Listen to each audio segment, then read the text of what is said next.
ज्ञानाञ्जनशलाकया चक्षुरुन्मिलितं येन तस्मै श्रीगुरवे नमः। नमो विष्णुपादाय विष्णुपृष्ठाय भूतले श्रीमते भक्तिवेदान्त स्वामिने नामिने। नमस्ते सरस्वती देवे गौरवाणी प्रचारिणे निर्विशेष शून्यवादी पाश्चात्य देशतारिणे वंशाकल्पतरुभ्यश्च कृपा सिन्धुभ्येव च पतितानां पावनेभ्यो वैष्णवेभ्यो नमो नमः।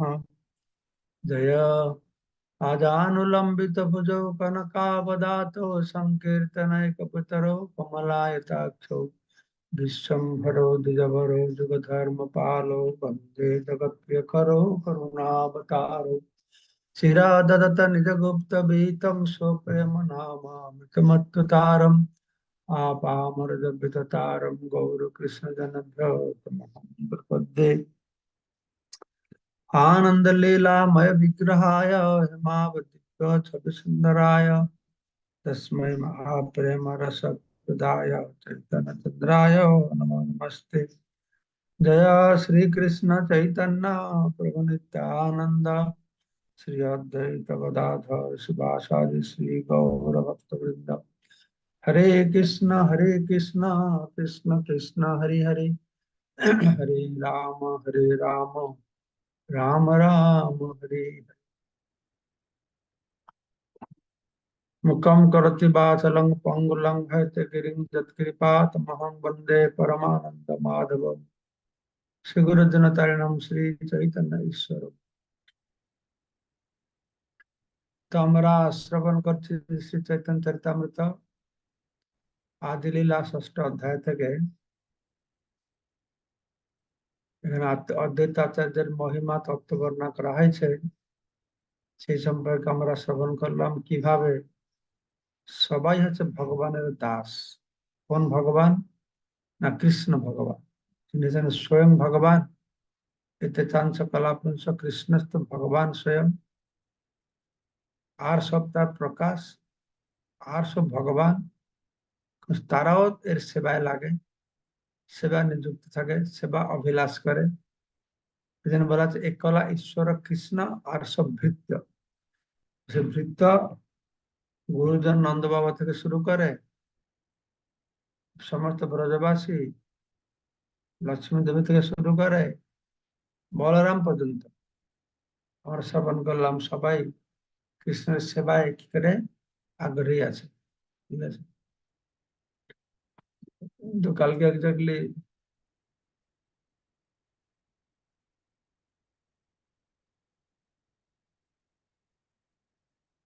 কোন শ্লোকটা আমার মনে পড়ছে না।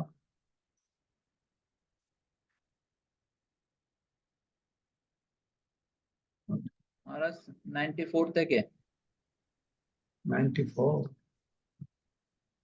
হয়ে গেছে। 94 থেকে শুরু হবে, 93 শেষ হয়েছে। ঠিক আছে, তো আমরা শ্রবণ করলাম কিভাবে অদ্বৈত আচার্য তাহার প্রকাশ ভেদ অদ্বৈত আচার্য। আর এই অদ্বৈত আচার্যের একটা প্রশ্ন করেছিল, অদ্বৈত আচার্য কেন হলো। কালকে আমি এটা বলেছিলাম, গ্রুপে বলেছিলাম। এটা 30 নম্বর শ্লোক ছিল। আমি সেখানে যাই, একবার ক্লিয়ার করি।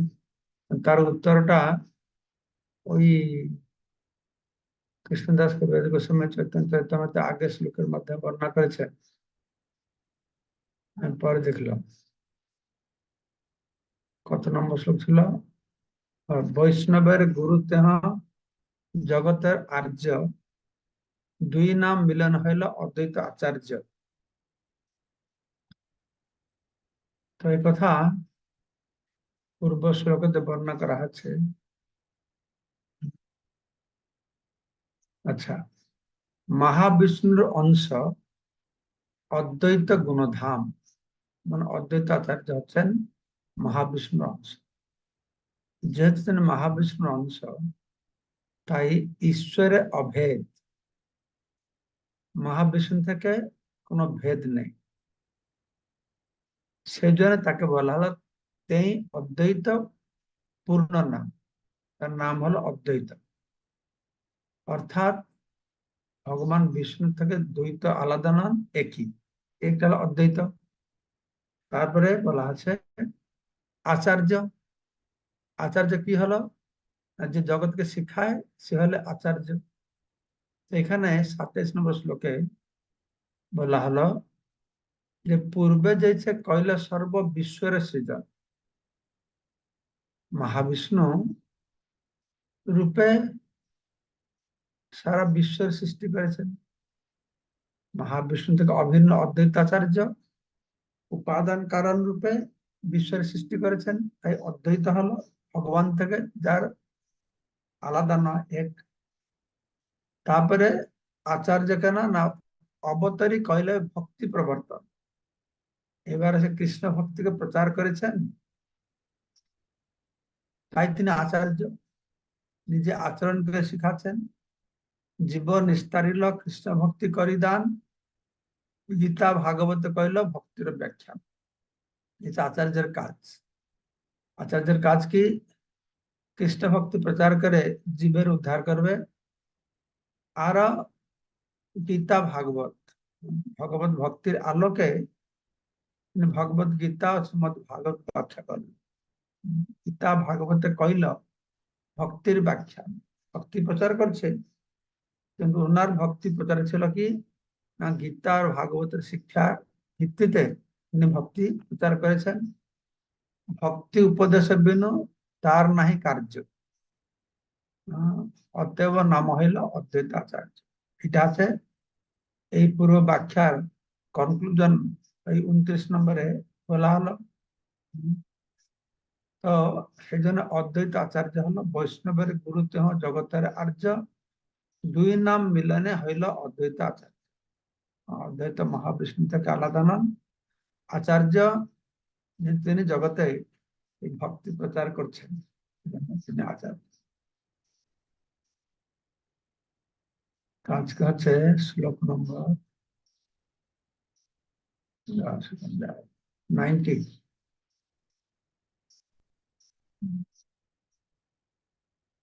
95, 94। তো তাহার প্রকাশ ভেদ অদ্বৈত আচার্য কায় মন বাক্যতা ভক্তি সদা কাজ।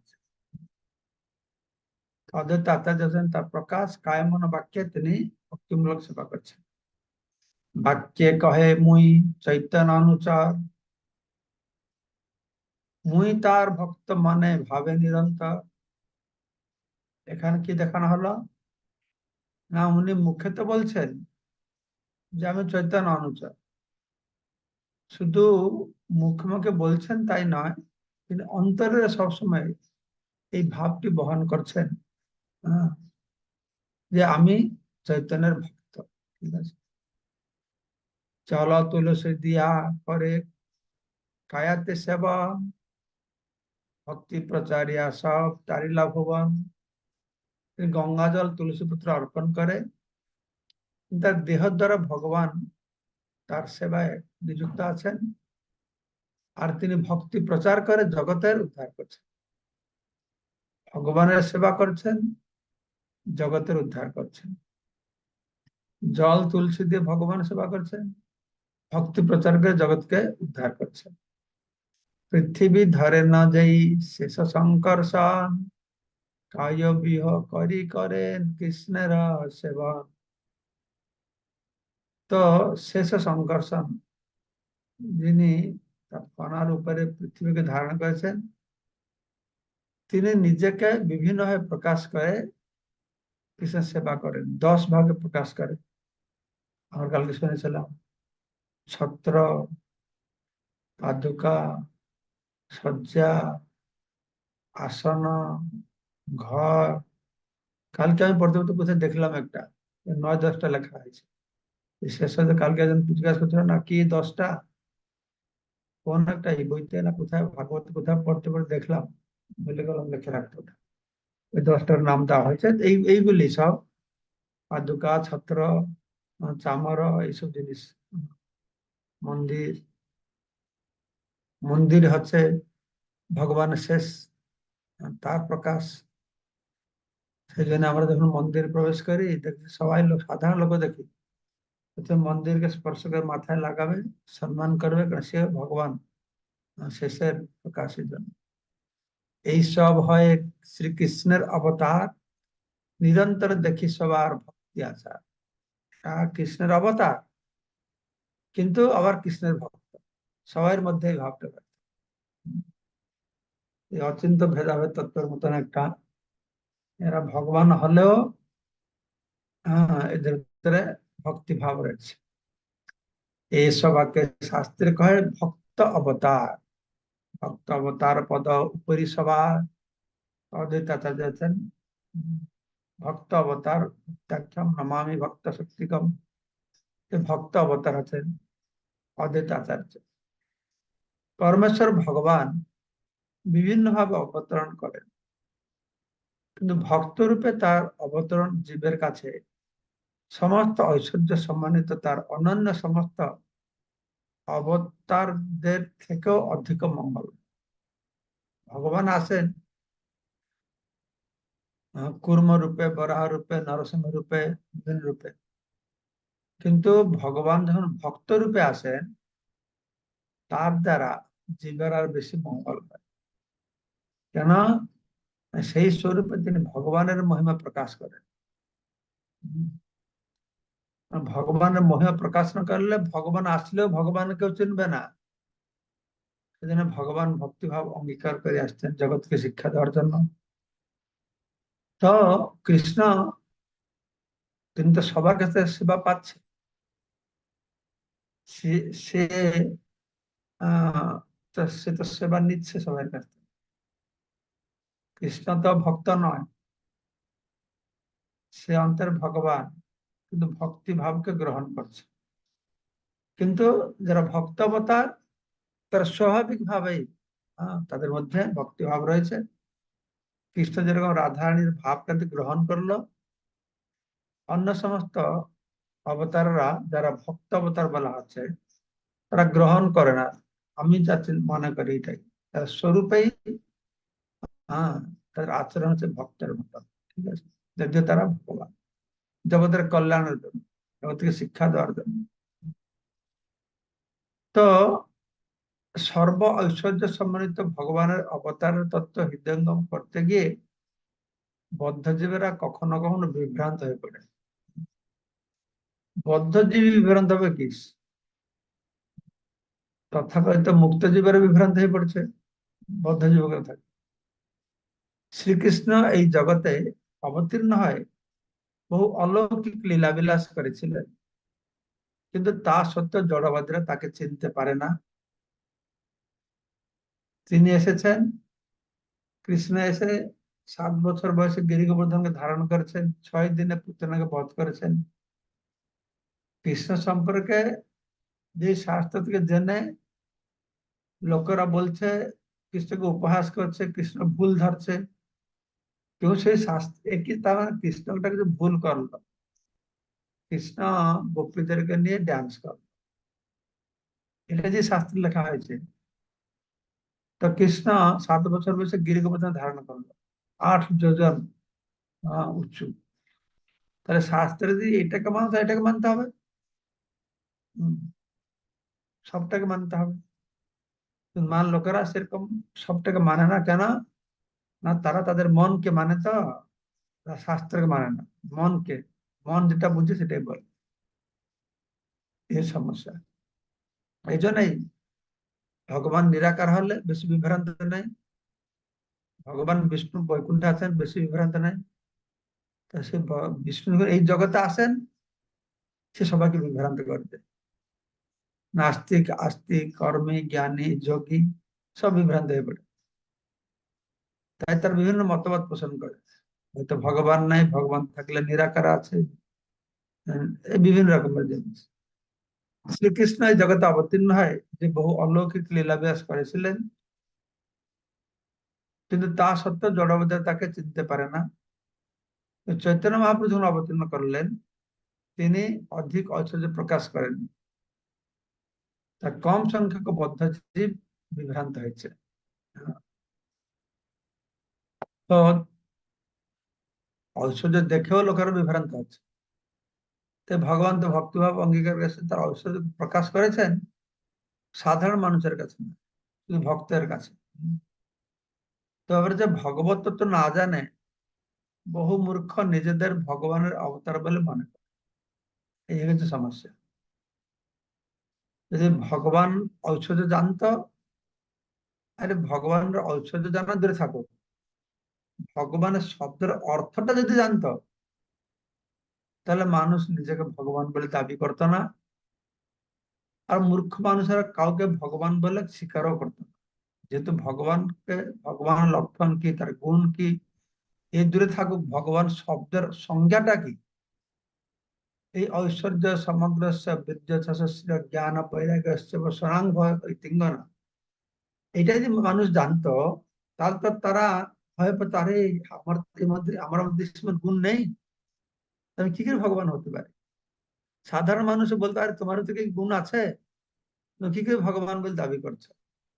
তো সাধারণ মানুষের ধারণাটা কি, কেউ কিছু জগৎ চমৎকার দেখাবে, বাস, তাহলে সে ভগবান হয়ে গেল। কিন্তু সাধারণ চমৎকার দেখে ভগবান বলে আবার গ্রহণ করবে। সাধারণ চমৎকার যে কেউ আকাশে ছাই নিয়ে আসছে, রসগোল্লা নিয়ে আসছে, বা একটা রোগ ভালো করে দিচ্ছে, তাকে ভগবান বলে গ্রহণ করবে। আর রামচন্দ্র সেতু বন্ধন করলেন, কৃষ্ণ যে গিরিগোবর্ধন ধারণ করলেন, কত কত মহিমা, সেগুলো কার মাথায় ঢুকছে না। আর এখন সাধারণ মানুষ একটু কিছু ঐশ্বর্য দেখালেই হ্যাঁ, লোক মোহিত হয়, সাধারণ বদ্ধ জীবকে পর্যন্ত ভগবান বলে গ্রহণ করছে। তো ভগবত তো না জানে এভাবে বহু মূর্খ নিজেদের ভগবানের অবতার বলে মনে করছে। তার ফলে তারা বর্তমান শরীর ত্যাগ করার পর শৃগালের শরীর প্রাপ্ত হবে। কতটা গান আমি দেখছি, প্রভুপাদ লিখছে, শৃগাল বাসুদেব, কে একটা নিজেকে ভগবান বলে লিখেছিল, তাকে শৃগাল বলে সে গানে লেখা আছে। এখানে প্রভুপাদ তাৎপর্য বলছেন যে শৃগালের শরীর পাবে। যত ভণ্ড ভগবান আছে, শৃগালের শরীর পাবে। যে সমস্ত মানুষ ভগবানের অবতরণের তাৎপর্য হৃদয়গম করতে পারে না, তাদের দণ্ডস্বরূপ অবশ্যই এই প্রকার নিম্নতর যোনি জন্মগ্রহণ করতে হয়। তারা ভগবান সম্পর্কে জানে না, ভগবান সম্পর্কে তো প্রচার করে না, ভগবান সম্পর্কে প্রচার করে না, ভগবান জানে না, আর নিজেকে ভগবান বলে প্রচার করে। এই থেকে জঘন্য আর কোন থাকতে না, জগতের অকল্যাণকর জিনিস থাকে। তাদেরকে শিয়াল হয়ে জন্ম লাভ। অহংকারে মত্ত যে সমস্ত বদ্ধ জীব ভগবানের সঙ্গে এক হওয়ার অপচেষ্টা করে, তারা মায়াবাদীতে পরিণত।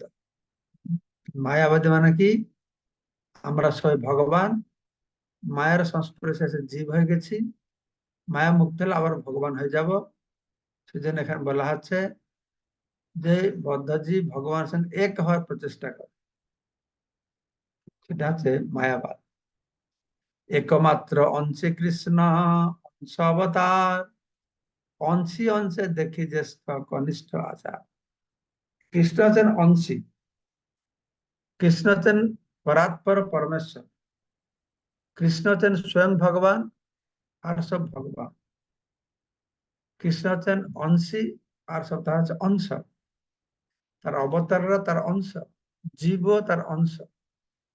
পার্থক্য কারণে জীব হচ্ছে বিভিন্নাংশ, জীবশক্তির অংশ, আর অবতাররা হচ্ছে তার স্বাংশ, অর্থাৎ তার শক্তির অংশ নয়।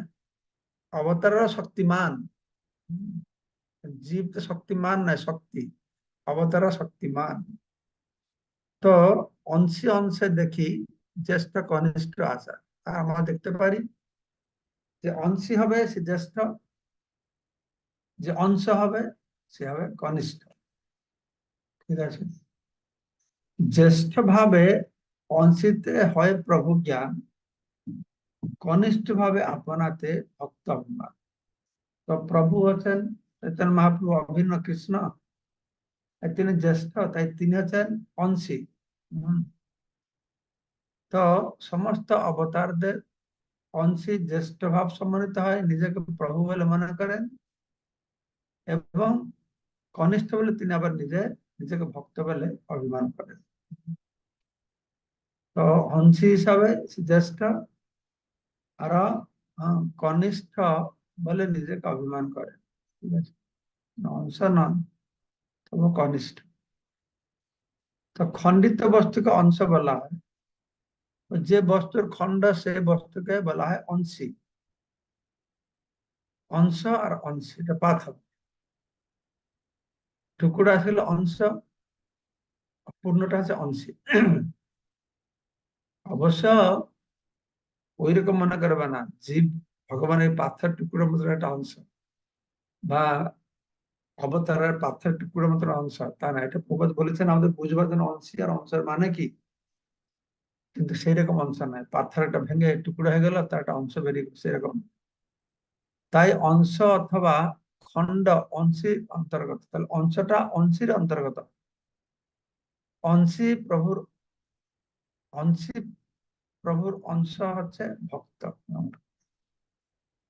সেটি হচ্ছে প্রভু ও ভক্তের পরস্পর সম্বন্ধে জ্যেষ্ঠ কনিষ্ঠ বা বড় ছোট বিচার সংশ্লিষ্ট।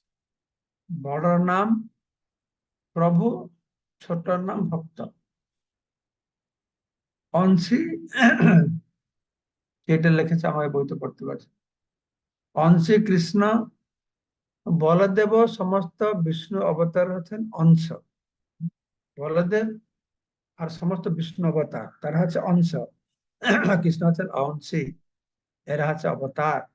কৃষ্ণ হচ্ছেন অবতারী, এরা ভগবান। কৃষ্ণ স্বয়ং ভগবান, এরা পরম পুরুষ। কৃষ্ণ হচ্ছেন পরাৎপর পরম পুরুষ। তাই কৃষ্ণের নিজেকে প্রভু বলে অভিমান, আর বলদেব নিজেদের ভক্ত অভিমান। বলদেব আর অবতার আছে, তারা ভক্ত অভিমান। কৃষ্ণের সমতা হইতে বড় ভক্ত পদ। দেখা গেল এটা অদ্ভুত বর্ণনা। হ্যাঁ, কৃষ্ণকে সব থেকে বড় মনে করা হচ্ছে, সব থেকে বড়। এদিকে বলতে তার থেকে বড় হচ্ছে ভক্ত, তার থেকে বড় হচ্ছে ভক্ত। শাস্ত্রে অনেক কথা ভগবান বলেছে। এইটা হচ্ছে সৌন্দর্য ভগবত ভক্তি। কৃষ্ণের সমতা হইতে বড় ভক্ত পদ, আত্মা হইতে কৃষ্ণের ভক্ত হয় প্রেমাস্পদ। কৃষ্ণের সমতা থেকে ভক্ত পদ বড়, কৃষ্ণের সমান হওয়া থেকে ভক্ত হওয়া বড়। কেননা তার নিজের থেকেও ভক্তবৃন্দ কৃষ্ণের অধিক প্রিয়, প্রাণ থেকে প্রিয়, প্রাণের মতো, এরকম বলা আছে। ঠিক আছে, তো ভগবানের সমান হওয়ার থেকে ভগবানের ভক্তপদ শ্রেষ্ঠ। কেননা শ্রীকৃষ্ণ তার নিজের স্বার্থের প্রতি যে প্রকার প্রেমাবিষ্ট, তার থেকে তার সেবকের প্রতি অধিকতর প্রেমবান। আগে আমি অনেক বলেছি, প্রভুপাদ বলছেন যে সবাই ভগবান সঙ্গে সমান হতে চায়, ভগবান হতে চায়, ভগবানের সঙ্গে এক হতে চায়। প্রভুপাদ বলছেন যে তোমরা ভগবান সঙ্গে সমান হতে চাও কেন? আমার কাছে আসো, আমার একটা উপায় আছে, তোমাদেরকে ভগবান থেকে বড় করে দেবো। ক্লাসে জিজ্ঞাসা করি কারা ভগবান থেকে বড় হতে চায়, কেউ হাতে উঠায় না। ভগবান থেকে বড় হতে কারো সাহস নেই। তারপরে জিজ্ঞাসা করি ভগবান থেকে বড় কে, সবাই ভক্ত বড়। তাহলে বড় হতে চাও না? সেই কথা এখানে বর্ণনা করা হয়েছে। হ্যাঁ, হ্যাঁ, কৃষ্ণের সমতা হইতে বড় ভক্ত পদ।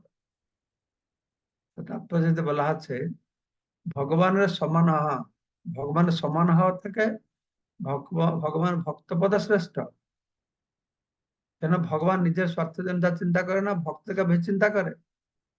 তাই ভাগবত নবম স্কন্ধ অষ্টম অধ্যায় শ্লোক নম্বর 68-তে স্পষ্ট বললেন, সাধব হৃদয়ম অহম সাধুনাং হৃদয়ং তু অহম মত অন্যাত্তে ন জানাতি নাহং তেভ্য মনাত। ভাগবতের কথা, অন্য কার কথা নয়। সাধব হৃদয়ম অহম, সাধু হৃদয়ের আছে, সাধুরা আছে আমার হৃদয়।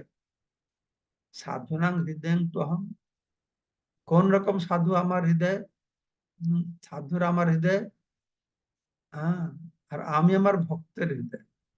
আমাদের ভক্তের হৃদয় কি আমি, ভগবান হচ্ছে আমার ভক্তের হৃদয় আমি, আমার হৃদয় হচ্ছে ভক্ত। মত অন্যাত তেন জানাতি, আমার ভক্তরা আমাকে ছাড়া আর কিছু জানে না। না হাং তেভ্য মনা কপি, আমিও আমার ভক্তদের ছাড়া আর কিছু জানি না। এটি হচ্ছে ভক্তের সঙ্গে ভগবানের অতি নিবিড় সম্পর্ক, প্রেমময় সম্পর্ক। আত্মা হইতে কৃষ্ণ ভক্তে বড় করি মানে, ইহাতে বহুত শাস্ত্র বচন প্রমাণে। তো আত্মা কৃষ্ণ তার ভক্তের থেকে বড় বলে মনে করেন। আত্মা হইতে কৃষ্ণ ভক্তে বড় করি মানে, আত্মা মানে নিজে থেকে। কৃষ্ণ তার ভক্তের তার থেকে বড় বলে, আত্মা হইতে কৃষ্ণ ভক্তে বড় করে মানে, কৃষ্ণ তার নিজে থেকে ভক্তকে বড় করে মানে, ইহাতে বহুত শাস্ত্র বচন প্রমাণ। তো বললে তো হবে না, শাস্ত্র প্রমাণ দিতে হবে। শাস্ত্র প্রমাণ দিয়ে বলছেন, ন তথা মে প্রিয়তম আত্মযোনি ন শঙ্কর, ন চ সংকর্ষণ, ন শ্রী নৈব আত্মা চ যথা ভগবান। আমরা কালকে এটা শ্রবণ, খুব সুন্দর শ্লোক, একাদশ স্কন্ধ 14 অধ্যায় 15 নম্বর শ্লোকে বলেছে। কোন প্রশ্ন আছে?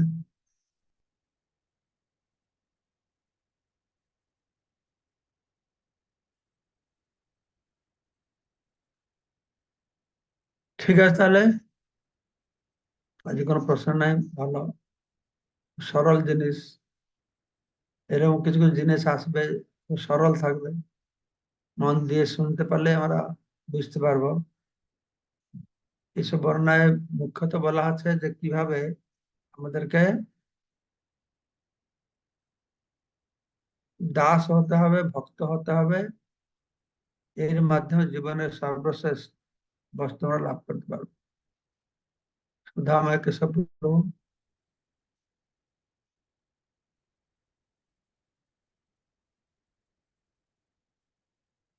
অনমিউট করতে দিচ্ছে না, হরিবল। হরে কৃষ্ণ মহারাজ, প্রণাম।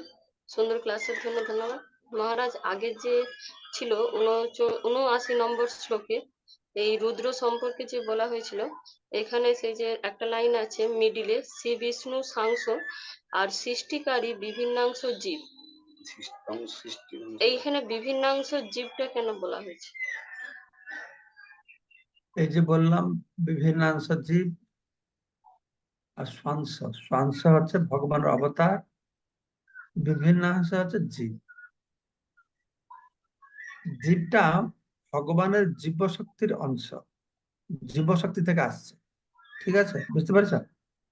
জীবটা ভগবানের জীব শক্তি থেকে এসেছে, কিন্তু অবতাররা ভগবান থেকে ডাইরেক্টলি আসছে, সেজন্য তাকে বলা হলো স্বাংশ, একে বলে বিভিন্নাংশ। বুঝতে পারছো না? মহারাজ আরেকটু, যে ভগবানের যে বিভিন্ন জীব অংশ থেকে জীব আসছে, হ্যাঁ, কিন্তু এখানে রুদ্র ভগবান মানে শিব যুগপৎ ভাবে শ্রী বিষ্ণুর সাংস, মানে শ্রী বিষ্ণু থেকে এসেছেন, কিন্তু ওকে ওকে সৃষ্টিকারী ওকে, দাঁড়া দাঁড়া দাঁড়া দাঁড়া দাঁড়া, কত নম্বর শ্লোকটা? 79 নম্বর শ্লোক। 79। হ্যাঁ, ছড়ে আমি বলবো। অনন্ত ব্রহ্মাণ্ডে রুদ্র সদাশিবের অংশ, দেহ গুণ অবতার তেহ সর্বদেব অবতার, বিভিন্ন অংশ কই, বিভিন্ন অংশ লেখা নেই তো। এইখানে মিডিলে আছে একটা ওই তাৎপর্যে যে শিব, সুতরাং শিব যুগপৎ ভাবে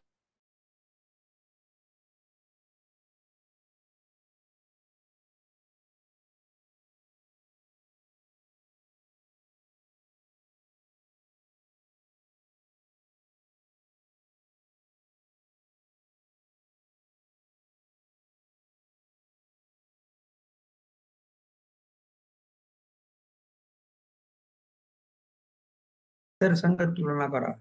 তারপরে বলো। তারপরেরটাই শিব, সুতরাং সুতরাং শিব শিব যুগপৎ ভাবে শ্রী বিষ্ণু সাংস এবং সৃষ্টি ধ্বংসকারী বিভিন্নাংশ জীব। শ্রী বিষ্ণুর অংশরূপে তিনি হচ্ছেন হর এবং তিনি সব রকম জড় গুণের অতীত, কিন্তু যখন তিনি তমগুণের সংস্পর্শে আসেন তখন তাত্ত্বিক মানুষদের কাছে জড় গুণের দ্বারা চলে যায় এখান থেকে। তো ব্যাপার হচ্ছে একটা স্বরূপের মধ্যে একজনের মধ্যে দুটো স্বরূপ থেকে দুই রকমের কাজ করছে এখানে বলা হচ্ছে, আমি যা বুঝছি। তো রুদ্রকে ব্রহ্মার মতো জীব বলে বর্ণনা করছে। আমি কালকে বলেছিলাম জীবকোটি ব্রহ্মা, ঈশ্বর কোটি ব্রহ্মা, ঠিক আছে। সেই রকম কখন কখন রুদ্র জীব বলে আসে, কিন্তু রুদ্রকে যখন পরমেশ্বর ভগবানের অংশরূপে বর্ণনা করা হয় তখন তাকে শেষের সঙ্গে তুলনা করা হয়। শেষও সঙ্গে তুলনা, শেষও ভগবান অবতার তুলনা করা হয়। শিব যুগপত ভাবে ভগবান বিষ্ণুর স্বাংশ, সৃষ্টি ধ্বংসকারী বিভিন্নাংশ জীব। এটা এটা হতে পারে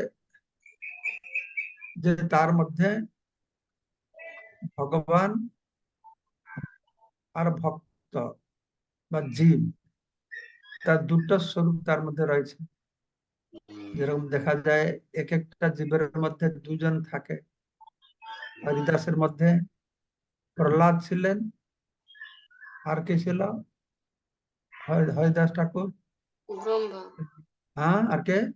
ব্রহ্মা। ব্রহ্মা প্রহ্লাদ একসঙ্গে এসেছে। তো সেটাও হতে পারে নাকি।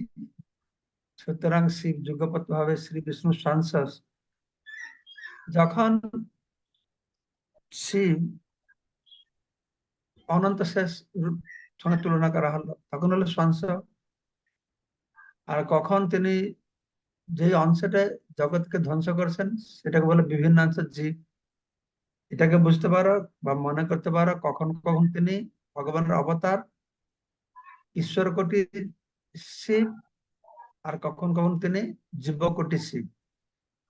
এটা হতে পারে, ঠিক আছে।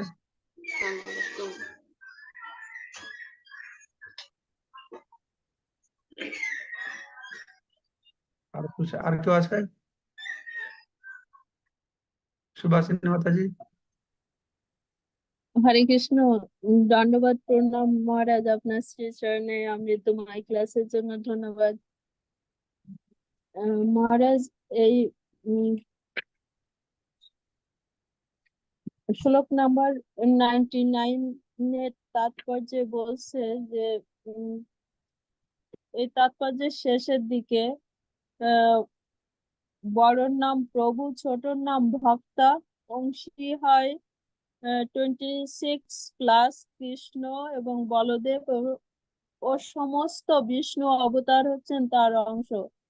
তাই কৃষ্ণের নিজেকে প্রভু বলে অভিমান, আর বলদেব আদি নিজেদের ভক্ত অভিমান।